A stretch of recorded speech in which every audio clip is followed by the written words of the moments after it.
mere knowing and living the knowledge, there are lot of difference.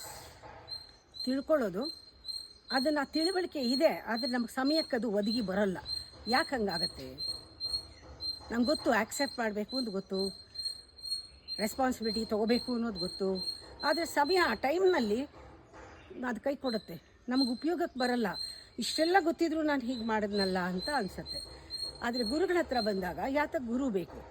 ಗುರು ಹತ್ರ ಬಂದಾಗ ಇದ್ರ ಬಗ್ಗೆ ಡಿಸ್ಕಸ್ ಮಾಡೋದು, ಇದ್ರ ಬಗ್ಗೆ ಅನಲೈಸ್ ಮಾಡೋದು, ಗುರುವಿನ ಮಾತು ಕೇಳೋದು, ಧ್ಯಾನ ಮಾಡೋದು, ಇದೆಲ್ಲ ಮಾಡೋರಿಗೆ ಖಂಡಿತ ಎಫರ್ಟ್ಲೆಸ್ಸಾಗಿ ಅವರು ತಿಳಿದಿದ್ದನ್ನು ಅವರು ಅನುಷ್ಠಾನ ಮಾಡಬಹುದು.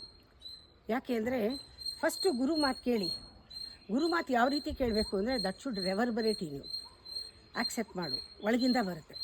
ಮಾಡೋಕ್ಕೆ ಮುಂಚೆ, ಮಾಡ್ತಾ ಇರುವಾಗ, ಮಾಡೋಕ್ಕೆ ಮುಂಚೆ, ಮಾಡಿದ ಮೇಲೆ, ಮಾಡೋಕ್ಕೆ ಮುಂಚೆ ಒಳಗಡೆಯಿಂದ ಬರುತ್ತೆ.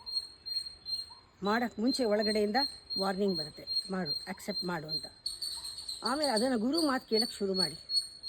ಆಗ ಗುರು ಮಾತು ನಿಂತು ಹೋಗುತ್ತೆ, ನಿಮ್ಮದೇ ವಾಯ್ಸ್ ಒಳಗಡೆಯಿಂದ ನಿಮ್ಮನ್ನು ಎಚ್ಚರಿಸುತ್ತೆ. ಇದಕ್ಕೆ ಮೆಡಿಟೇಷನ್ ಮಾಡಲೇಬೇಕು. ಧ್ಯಾನದಲ್ಲಿ ಮಾಡೋಕ್ಕೆ ಮುಂಚೆ ಏನು, ಮಾಡ್ತಾ ಇರುವಾಗ ಏನು ಜ್ಞಾನ, ಮಾಡೋಕ್ಕೆ ಮೇಲೇನು.